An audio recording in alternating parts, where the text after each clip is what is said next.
Welcome on board to the Alien Spaceship Talkshow with Emmy Hikins and Trevor Gear, a podcast where no topic is off limits. Fasten your seatbelt, stick the kettle on, you're in for a bumpy ride. So sit back, relax, and enjoy the show. It's like experiencing really harsh weather conditions, and I'm not talking not necessarily disasters, not necessarily natural disasters, but a harsh change in the weather. We either have too much rain or too much sunshine in certain parts of the world, and then wildfires, which is a natural disaster. But then, yeah, so I'm still not very convinced, but I am 50-50 now. 50-50. Whereas before you were dead against it being reality. I was 100% in denial. Yeah, 100% in denial. But now I'm 50. So was it just the good weather in the spring of 2020 when we were all sort of locked down, weren't we?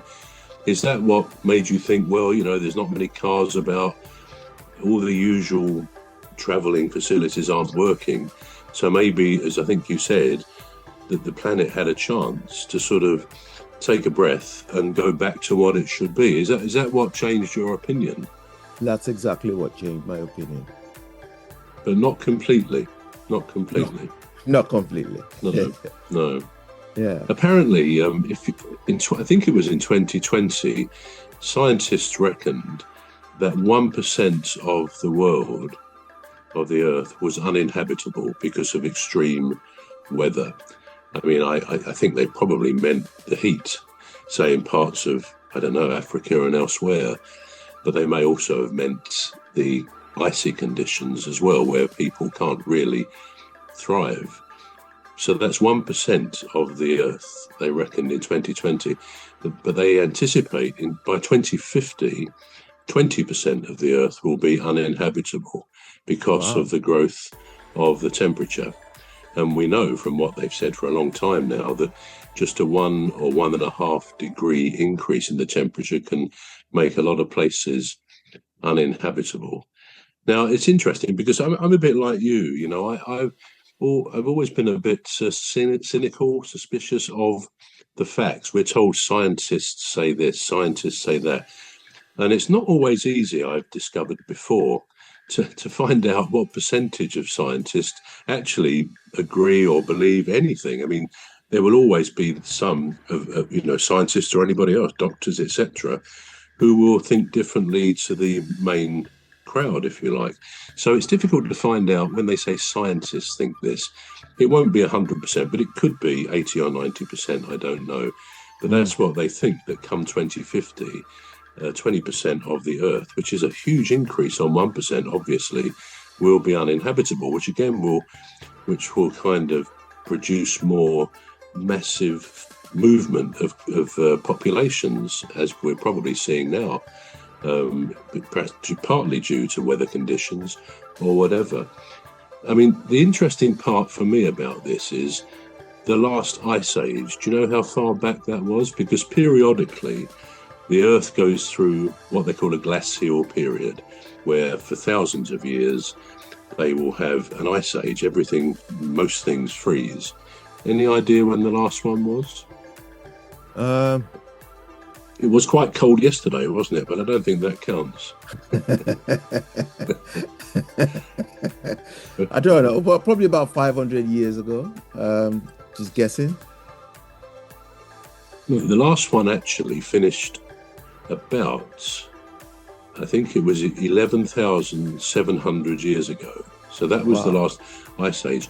And generally, and why are there ice ages? Well, it's because of small changes in the Earth's orbit around the sun, which means different parts don't get the full sunshine effects for quite long periods, just ripples in the Earth's orbit, and that generates these glacial periods. The periods between ice ages is called, I think, the interglacial period, and that normally is about 10,000 years. So if the last one well, it was 11,700 years ago. Well, we're overdue by about 1,700 years, another ice age.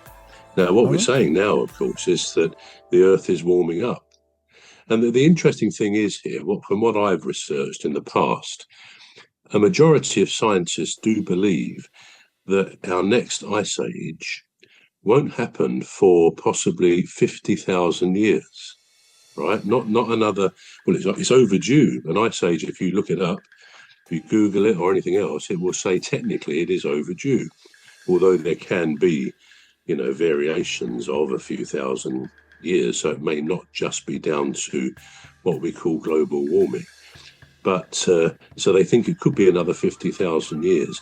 And as I say, the interesting thing is the reason they think for that is these greenhouse gas effects, which is principally the creation of CO2, carbon dioxide.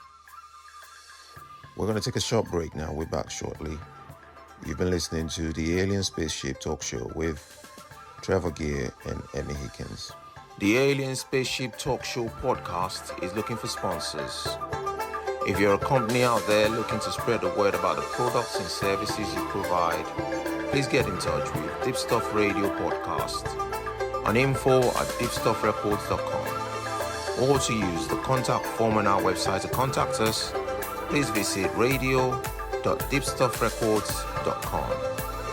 Also, if you're looking to get involved on the Alien Spaceship Talk Show podcast, reach out via our Deepstuff Radio Facebook page. Thank you.